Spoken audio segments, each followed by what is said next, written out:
보는데 히브리서는 저자가 누가 기록한 줄 모르는데 틀림없는 것은 헬라어를 능히 알고 능통하게 알고 구약 성경을 알고 특히 구약 제사 제도를 잘 알고 있는 사람 그리고 예수의 은혜를 잘 알고 있는 사람이 기록했다고 봅니다. 그래서 구약의 제사에 대해서 말씀하면서 바로 예수 그리스도와 연결시켜서 우리들에게 가르쳐 주는 내용들입니다. 그리고 받은 사람들은 아마도 그리스도를 믿는 유대인들을 바로 대상자로 해서 기록한 것이지 않겠는가 그렇게 생각합니다. 그리고 기록했던 목적은 바로 환난과 핍박이 심했기 때문에 배교의 위험성이 있었다는 거죠. 예수를 부인하는 그런 위험성들이 많고 또한 환난과 고난이 많아지기 때문에 그럴 가능성들이 많기 때문에 바로 배교하지 않도록 굳건한 신앙을 가지고 신앙생활을 하도록 권면한 내용들이 바로 히브리서입니다. 그래서 기록 연대를 한 AD 우리 예수님 오신 이후에 한 60년경에 기록했다고 보는데 말씀을 통해서 은혜 받는 시간 될 수 있기를 바랍니다. 오늘 1절에서 3절까지는 계시의 완성이신 그리스도, 바로 이 계시는 열어서 보인다는 뜻인데 하나님께서 계시하지 않으면 영적인 세계, 하나님 세계는 우리가 알 수가 없습니다. 그래서 계시 열계자 보일 시자 요한 계시록 할 때 그 계시죠.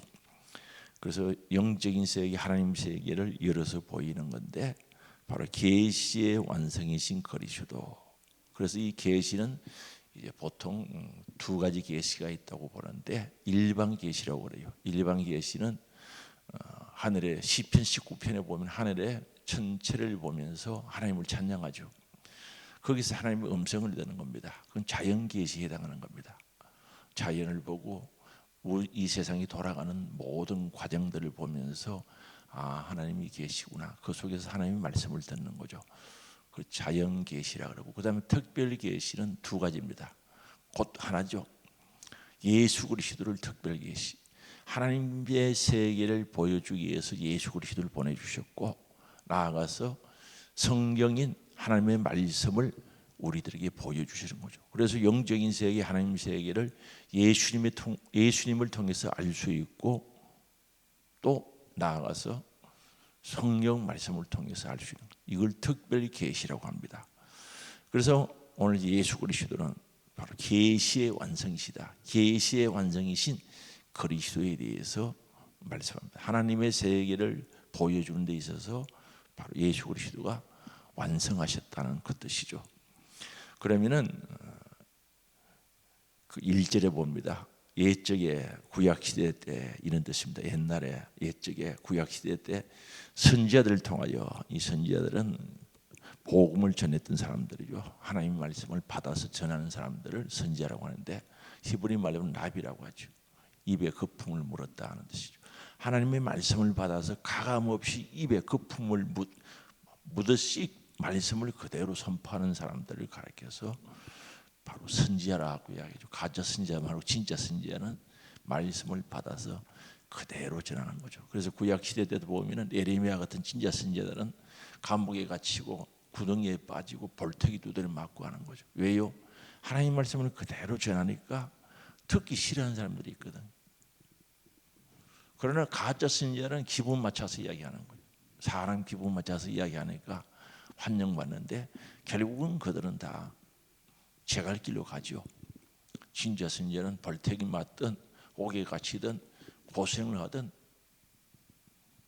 하나님께서 그들을 인도해 가시고 또한 하나님 편에 서서 계속 일하고 가짜 선지자는 그때그때 가짜만 말 전하다가 없어지는데 그리고 여기 선지자 옛적의 구약시대 선지자들을 통하여 여러 부분과 여러 모양입니다. 여러 부분이란 말은 시기 여러 번 했다는 거죠. 여러 부분, 여러 시기에 걸쳐서 여러 번, 여러 모양으로 여기 여러 모양이란 말은 다양한 방법으로 우리 조상들에게 말씀하신 하나님이라고 말합니다. 그럼 성경은 하나님의 말씀은 특별히 계시죠.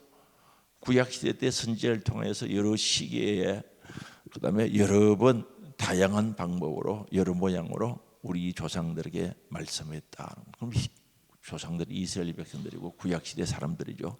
그럼 이게 무슨 뜻인가? 창세기나 이런 것을 보면은 하나님께서 직접 아브라함께 말씀하신 거예요. 여호와 하나님께서 아브라함아 너 본토 친척 아비 집을 떠나라 직접 말씀하신 거예요. 그러면서 아브라함의 생애를 통해서 하나님 뜻이 무엇인지 가르쳐 주고 있거든요. 아브라함아 너 본토 친척 아비 집을 떠나라. 젖과 꿀이 흐르는 가나안 땅으로 가라는 뜻이죠. 물론 약속의 가나안 땅으로 가라고 하는데 가다가 흉년을 만나서 에집트로 빠지고 애굽이죠. 애굽으로도 빠지고 다른 곳으로 잘못된 길을 가지요. 그걸 통해서 하나님께서 하나님의 뜻을 우리에게 전달해 주는 말씀을. 그 다음에 이삭도 마찬가지입니다. 족장 시대라 그러죠. 야곱도 마찬가지입니다. 하나님께서 그들에게 말씀하시면서 그들의 삶을 통해서 하나님이 원하시는 것과 원하시지 않는 것을 가르쳐 주다는 거, 하라는 것과 하지 말라는 것을 가르쳐 주신 거죠. 직접 말씀하신 거죠. 그 다음에 출애굽기에 보면은 한 민족이 이동하는 것을 통해서 하나님의 뜻을 나타내는 거죠. 에집트에서 이제 종살이 하다가 그들이 이제 출애굽하는 과정을 속에서 그들이 광야 생활하면서 그게 이제 민수기에 있는 내용들이만 출애굽기 민수기에 있는 내용들인데 하나님의 뜻이 하나님의 말씀이 어떻게 나타나는지 그들이 광야에서 우상 숭배했는데 그건 안 된다는 걸 가르쳐 주는 거죠. 그래서 이 출애굽기에도 신정 통치 하나님이 직접 통치하는 그 시대죠. 이제 그게 쭉 지나가서 이제 사사기에 가면은 사사들이 이제 통치합니다. 사사들은 세 가지 직분을 가지고 있는 사람들인데 왕, 선지자, 제사장 세 가지 직분을 동시에 가지고 했던 사람들이 사사들이죠. 이 사사기에 보면은 제사도 드리고 왕처럼 통치도 하고 하나님 말씀도 선포하고 선지자 이 세 가지 일을 했던 사람들이 사사. 그때 당시에도 사사들을 통해서 하나님께서 말씀하셨거든요. 하나님의 말씀을 사사들을 통해서 전했거든요. 사무엘 선지자도 사사라고 보죠. 그게 이제 경계 지점에 가 있죠. 그리고 이제 사사 시대가 끝나고 이제 왕정 시대가 시작됩니다. 왕이 정치를 하는 시대인데 그때는 선지자들이 있었던 거죠. 그리고 왕이 통치할 때는 선지자 이사야 선지자, 예레미야 선지자 많은 선지자들이 있죠. 대선지서라고 그래요. 양이 많다고 해서 대선지자. 그다음에 요엘서, 요나서, 하박국 이런 건 전부는 소선지서라고 짧은 선지자들이 글 쓴 것이 짧기 때문에 소선지서. 그들 그때 당시는 선지자를 통해서 말씀을 해주신 거죠. 그래서 구약 성경을 보면은 하나님께서 옛적의 구약 성경 시대 때 구약 시대 때 여러 선지자들을 통하여 여러 부분과 여러 모양으로 우리 조상들에게 말씀해 주셨다는 거죠. 그래서 때로는 신정 통치를 또는 사사를 통해서 선지자를 통해서 하나님 직접 말씀하시고 그래서 여러 부분 여러 모양으로 말씀해 주신 것이 바로 이 성경 말씀인 줄 아시기 바랍니다. 그럼 왜 그들이 삶을 통해서 왜 그게 말씀이 되는가? 시나리오 극작 연극 같은 거 할 때나 연속극 할 때 보면 작가들이 있죠. 작가들이 글을 다 썼어요. 그러면은 배우들은 그걸 보고 연기를 하죠. 연기를 그대로 하는데 그럼 연기를 하는 그 사람들은 별 그게 없어요. 작가의 뜻이 그대로 당겨서 전달되어지죠. 하나님은 작가처럼 계획하시고 모든 것을 운행해 가시면서 아브라함이란 그 한 사람을 통해서 또는 이스라엘 민족을 통해서 하나님의 뜻을 그들이 배후에서 역사하시면서 또 인도하시면서 뜻을 그대로 나타냈다는 거죠. 그래서 우리가 TV에 연속극을 보고 그 안에 연기하는 연기자들의 뜻을 듣는 게 아니라 작가의 뜻을 볼 수 있듯이 하나님께서 그 역사 속에서 일하신 그 모든 과정을 보면서 하나님이 어떻게 계획하시고 섭리하시고 원하시는 것과 원치 않는 것을 볼 수 있다는 사실을 여기서 그래서 그게 말씀이 된다는 거죠. 하나님 말씀이라 여러 부분 여러 모양으로 우리들에게 말씀을 해주셨다는 것을 이야기를 합니다. 거기다 이제 신약 성경을 좀 더 이야기하면은 이해하기가 쉽겠죠. 그래서 우리 예수님이 오실 때 마리아에게 나타나신 분은 천사였죠. 천사가 12천사장이 있는데 성경에는 천사장 셋만 나와요. 셋만 나오는데 가브리엘 천사장, 미가엘 천사장은 전쟁하는 싸우는 천사장이고, 가브리엘은 기쁜 소식을 전하는 천사장이고, 루시엘이라고 하는데 그는 최고의 천사인데 타락해서 마귀가 됐죠. 그래서 성경은 12천사장에 대해서 이야기하는데 세 천사장만 나와있고 기록되어 있는데, 바로 이 가브리엘 천사장이 마리아에게 아들 낳을 것이다, 너 이름을 예수라 하라. 천사가 하나님 말씀을 전했어요. 그럼 그 말씀대로 됐어요, 안 됐어요? 됐고, 그 다음에 사도 바울이 서신서를 보냈죠. 지금 우리 그 서신서를 쭉 보고 왔는데, 그제 목회 서신도 봤죠. 편지를 써서 보낸 거죠.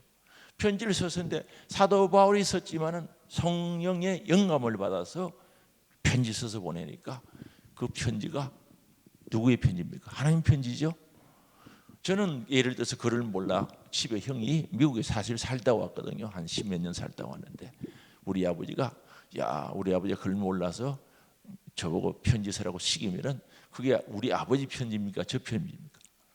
아버지 편지죠. 하나님께서 서신서를 쓸 때 그렇게 해서 쓰게 보낸 거죠. 그래서 성경에는 창세기부터 요한계시록까지 여러 부분 여러 모양으로 성경이 기록되어졌다는 거죠.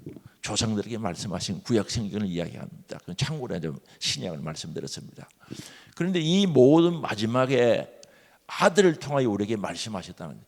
구약의 선지자 여러 모양으로 말씀을 해주신 하나님께서 마지막 때에 아들 예수 그리스도를 통하여 우리에게 말씀을 하셨으니, 예수를 통해서만, 예수님이 이 땅에 오셔가지고 말씀해 주셨죠.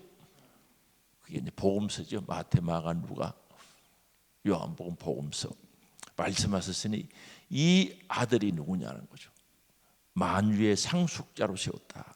만유의 상속자, 온 우주 만물의 상속자, 그래서 주인 되시는 거죠. 상속자로 세우시고, 또 예수 그리스도로 말미암아 모든 세계를 지으셨다.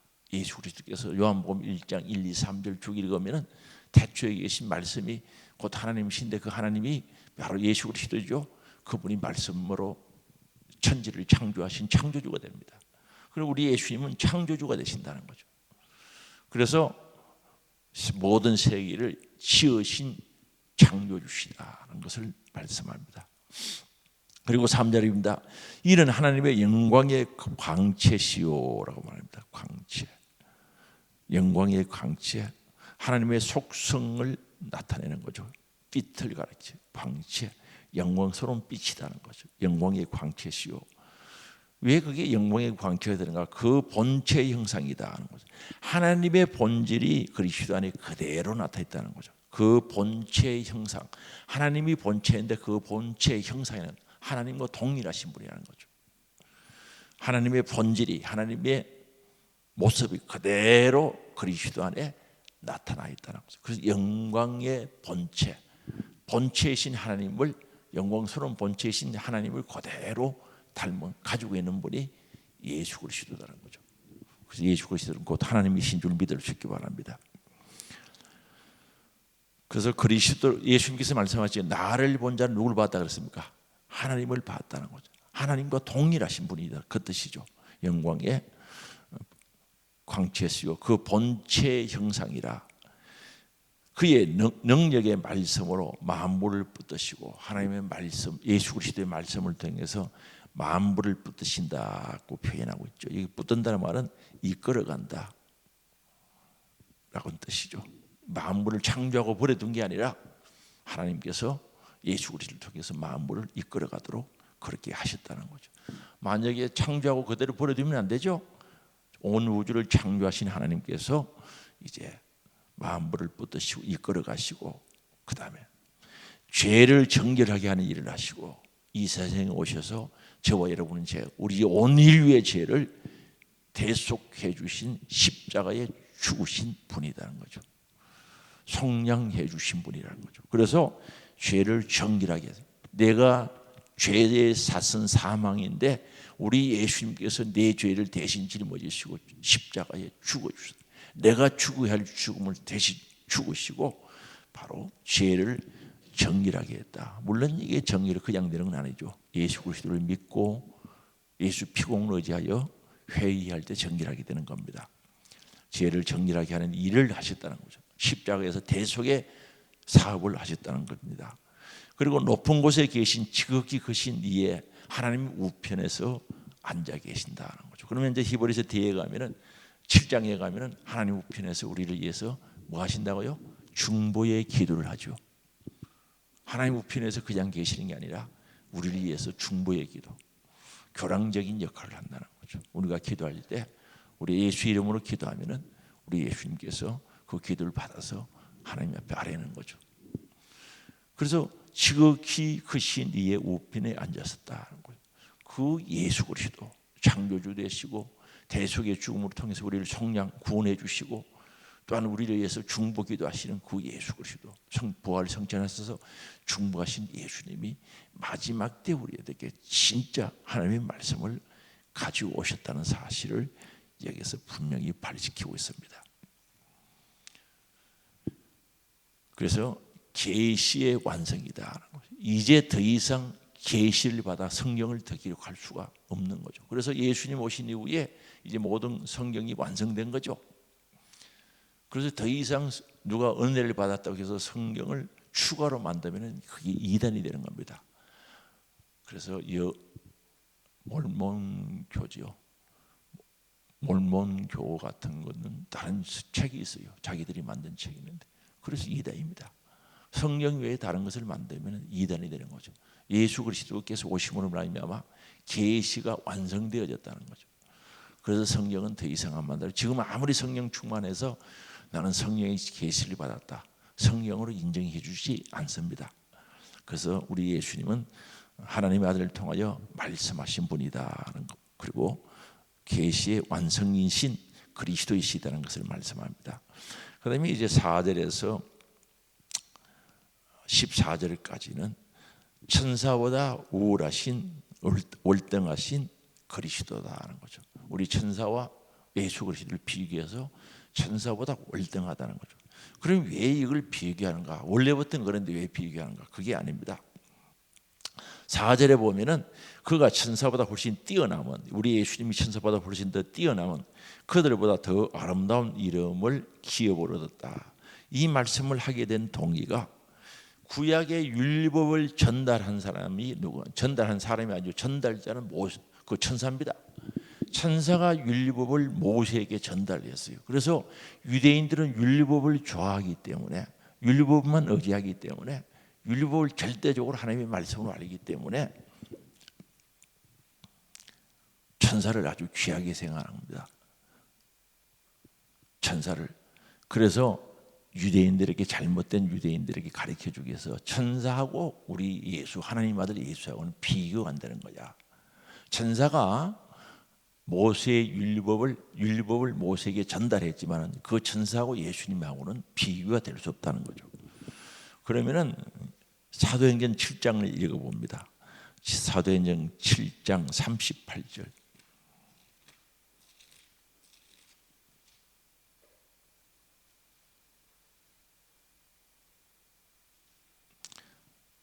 자, 38절입니다. 우리 같이 읽어봅시다. 시작.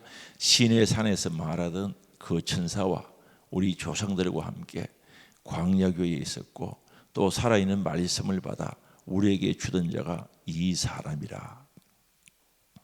모세가 그렇게 했다는 거죠. 39절입니다. 우리 조상들이 모세에게 복종하지 아니하고자 하여 거절하며 그 마음이 도리어 예고로 향하여. 여기 보면 시내 산에서 말하던 그 천사, 하나님이 천사를 통해서 모세에게 율법을 주셨다는 뜻이거든요. 그러면 한 군데 더 찾아보겠습니다.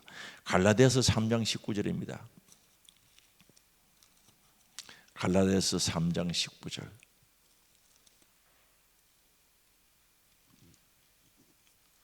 찾았어요? 같이 읽겠습니다. 찾았었으면 찾겠습니다. 그런즉 율법이 무엇이냐?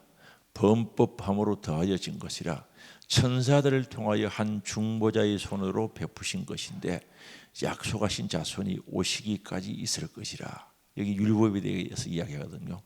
중보자의 천사들을 통하여 모세에게 말씀을 주셨다는 뜻이죠.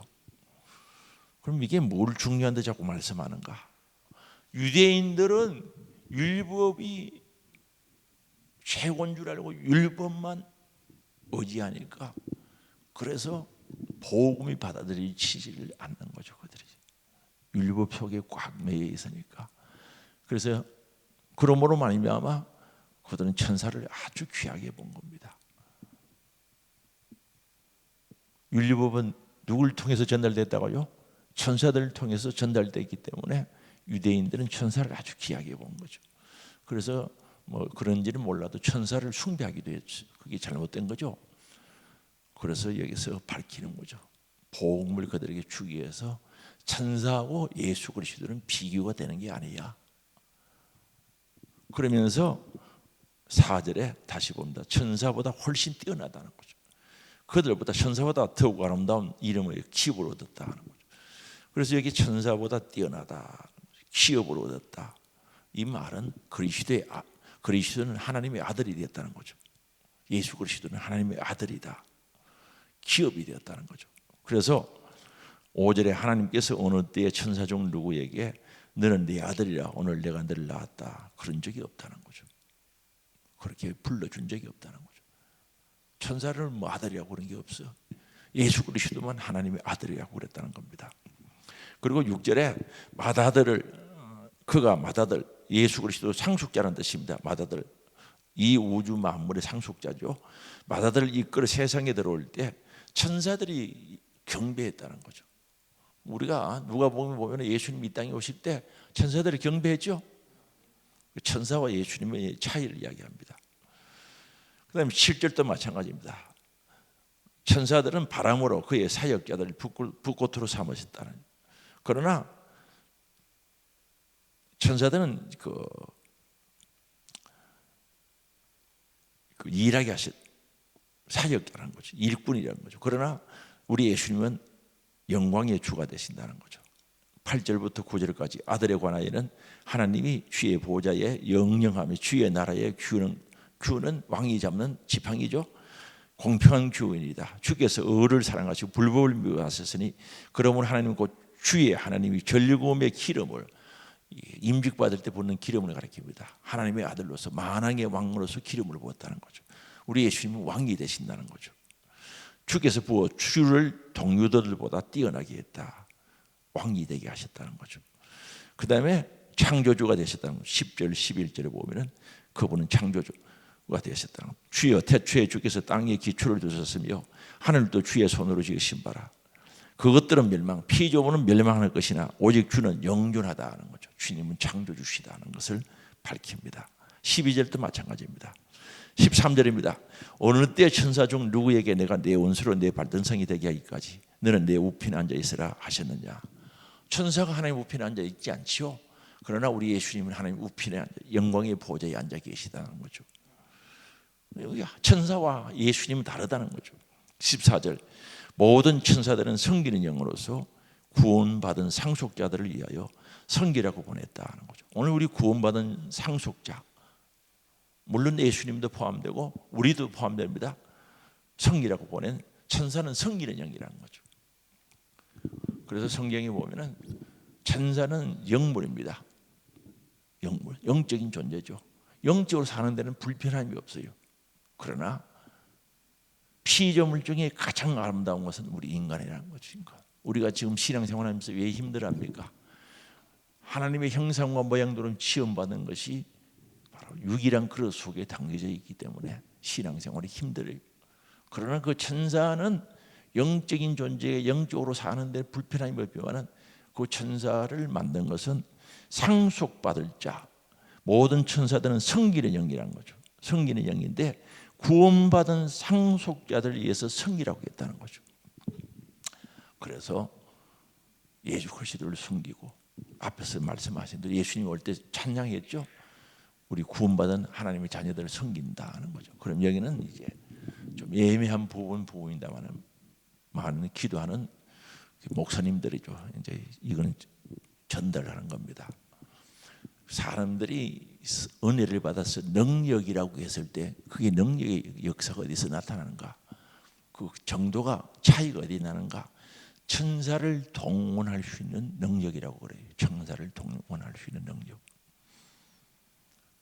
그 천사는 부리는 영인데 천사를 동원할 수 있는 능력이 하나님의 아들, 구원받은 하나님의 자녀들에게 있다는 거죠. 있는데 그게 경험이 되어질 때 있어요. 그게 이제 성경을 꼬집어서 이야기를 하라고 하는, 그런데 그걸 이야기하는 분들이 들어들어 많이 있습니다. 보통 분들을 보다는 기도하고 영적인 세계에 깊이 들어가 있는 분들은 그렇게 이야기하는데 급할 때요 기도하면은 그런 것 같아요. 제가 한번 설악산 갔다가 우리 구역장 권사님들하고 설악산 갔다 오다가 비가 와가지고 차가 미끄러워, 길바닥이 미끄러웠는데 운전하면서 차를 빌려갔어요. 그럴 때 우리 교회 차가 헌차라 가지고 12인승인가 그럴 때는 초창기입니다. 차를 빌려서 갔는데 앞에 차가 밀린 줄 모르고 막 달리다 급브레이크를 잡았는데 차 바퀴가요 양쪽에 2대가 들려가지고 넘어지기 직전까지 간 거예요. 제가 운전석에 앉아 있었는데 저도 모르게 예수님 부른 거예요. 차 넘어지면 큰일 나잖아요.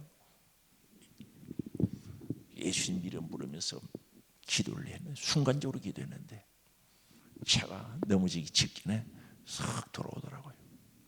일순간에 일어난 사건이죠. 그때 누군가가 역사하시는 것 같더라고요. 그런 것들을 체험을 했더랬어요. 그래서 이제 보통 우리가 능력이라고 할 때 구원받은 하늘의 상속자가 동원시킬 수 있는 천사의 수라고 이렇게 보는 분들이 있습니다. 어쨌든 천사는 성기령, 여러분들 성기, 구원받은 자를 성기령.